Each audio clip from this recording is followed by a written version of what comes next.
And I would stand in my house, literally screaming at the top of my lungs, I want peace. I just want peace. And I would just keep screaming that. And apparently he heard me.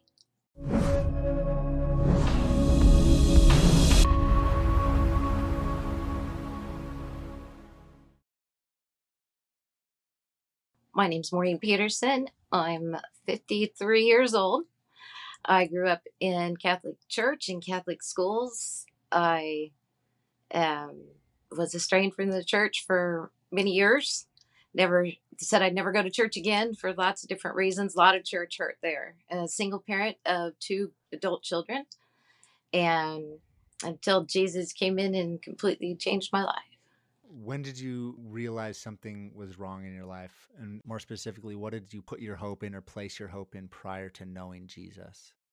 The way I was brought up was a lot of what you did might or might not get you there. So there was a lot of time I was going to spend in purgatory, is what Catholics believed. So you stay there until your soul is burned clean. And with all I had done, I pretty much was sure I'd have to save somebody by dying, like become a martyr to actually get to heaven ever.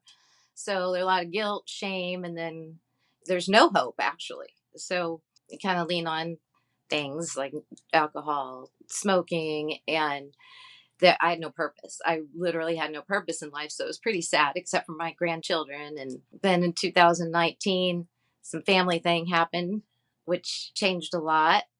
And so I was already dealing with that. And then the shutdowns happened. And that's when everything was just too much. And I would stand in my house, literally screaming at the top of my lungs, I want peace. I just want peace. And I would just keep screaming that. And apparently he heard me. It just seemed like the world, everything was backwards. Everything I ever thought I believed that I could trust, like believe in, like believe that, no offense, but I didn't think Christians would tolerate the shutdown through Easter. And I was like, it was so bizarre that everybody was just laying down and nobody was fighting for what they believed in. And so it was like, so with someone like me that didn't have anything, I have no one to lean on as far as like it's just strangers, the people that said they would raise arms to protect you. They're calling the police on their neighbors for having a friend over. It was just, and so some of the smartest people I know were falling for the most ridiculous things. And it was so everything I ever thought would never change was completely changing. And there wasn't enough, I joked, there wasn't enough alcohol or cigarettes or anything in the world. My husband's job never changed. So I was at home alone and I'm an artist and I did some pretty dark art during that time. But Hmm. I needed something that was grounding, that I believed in, that was stable, that wouldn't change.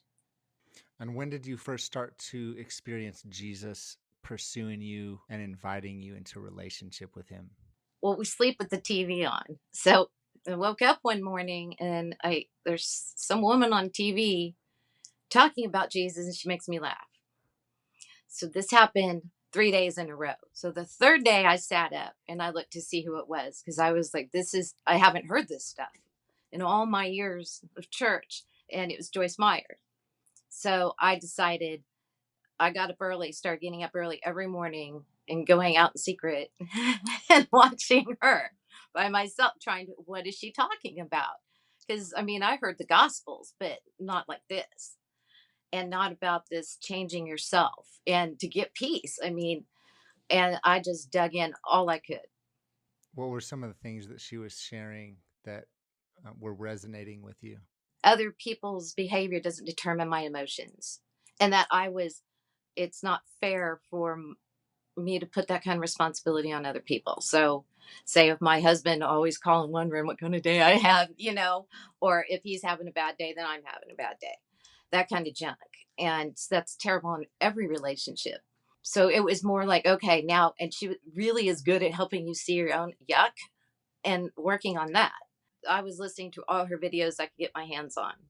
And so the actual day of my salvation was October 24th of 2020. So my 3 years coming up.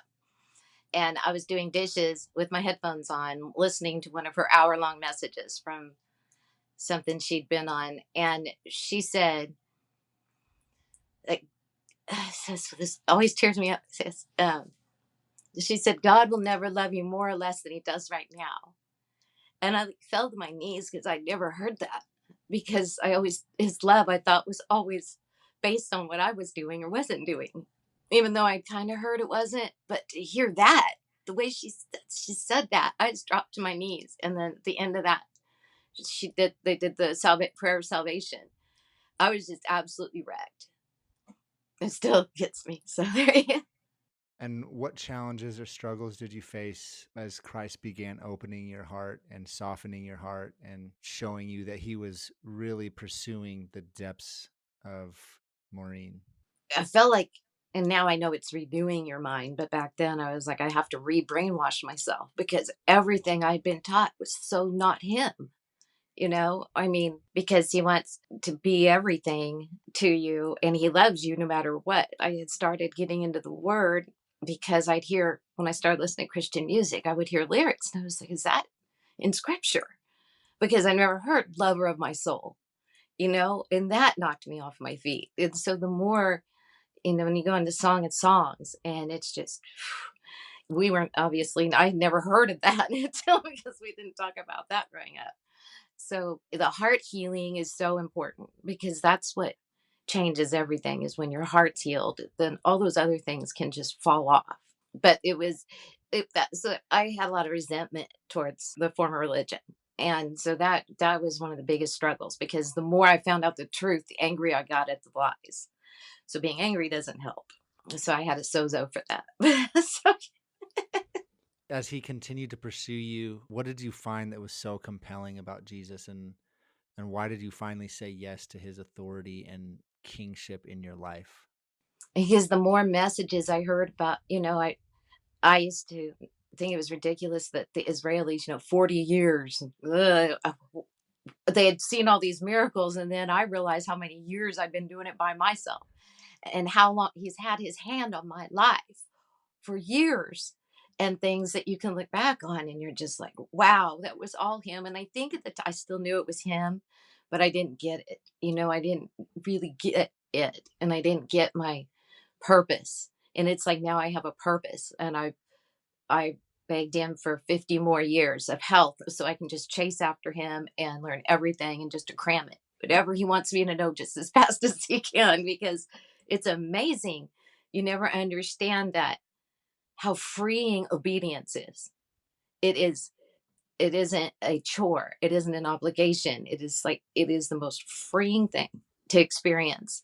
And when you're in love with them, you want to, because you love him. You want to show him you love him. It's not anything, you're not earning anything by it. It's kind of what you do with a spouse. And that's my joke. Like when you get married, you don't walk around trying not to cheat on your husband. You don't walk around trying not to sin. It's the last thing you want to do because you love him so much. Did saying yes to his invitation to follow him cost you anything? Oh, probably. I mean, I remember being upset because it felt like it did at a time. Like maybe I don't have the same friends.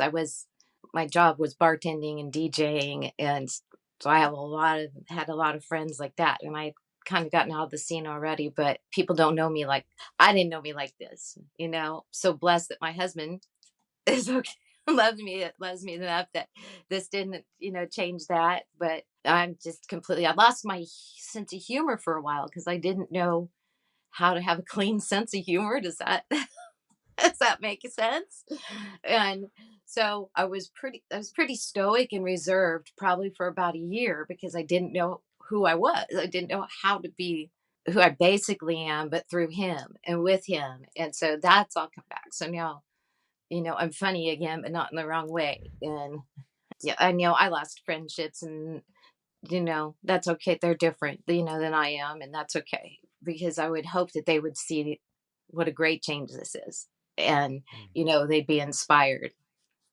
How would you define how your identity has changed since saying yes to Jesus? I've learned a lot about dropping pride and dropping offense, and the incredible.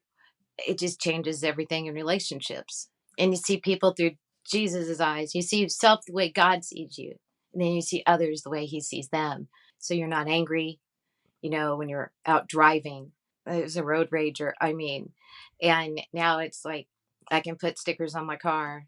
Joyce used to joke about that. Don't put a Jesus sticker on your car if you're going to drive around being mad at everybody. So I went out and practiced a long time before I put me stickers on my car.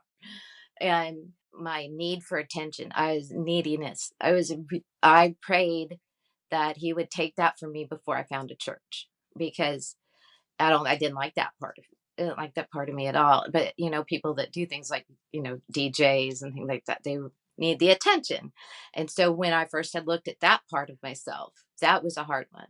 And I think the isolation did a lot to change that, because I had to get to know myself, and then I got to know him. Then I had a car that broke down for a long time. Unless I was walking, I was home alone a lot. And then when my car was working, I was so grateful, but then I kind of started missing my time. I started missing my time with God. And I'd be like, I just want to go home. What's that? Because I was a people person, when in essence, it was because I really needed the attention. And once he broke that, there's so much freedom in that. How does your relationship with Jesus affect your life now? Oh, it consumes everything. I think if I go like 15 minutes doing something and I haven't thought of him, I shouldn't say guilty, but it's strange. Like I went somewhere with my grandson and daughter, and it was like 30 minutes, and we had paused to do something. And I was like, oh, I didn't think about you, Jesus, for like 30 minutes. It's strange. But I mean, when I have dreams, there's always reference him, and I can't imagine any time without him. It's yeah, I can't imagine doing life. I can't remember that much of life before him, because even when you're looking back, and the smart woman said this to me from church, don't ever look back without Jesus. And so when I'm looking back at my former life, I can always see him there anyway. Who is Jesus to you? I would say he's my best friend. He does everything with me. I talk to him all the time out loud. He saved me, has always been there with me. He's my biggest fan and my cheerleader, my comforter. But I feel like we're mostly best friends. So it's, If you were to share something or say something to somebody who might be going through a similar experience that you've gone through, what would you share about Christ and what he did in your life, and how he's changed your life? I would say I pursue him with everything, because he's going to fix how you thought wrong about him. He will show you ways that knock you off your feet, how wrong you were about him, and it'll just change your heart. I mean, just keep chasing him as hard as you can in every way you can. Listen to every song, whatever inspires you. Read every word, every poem. Listen to every preacher you can get your hands on that you like. Listen to everything and ask questions, and surround yourself with people that love him too. Hmm. Maureen, thank you for sharing your story. Sure. Sure. You're welcome.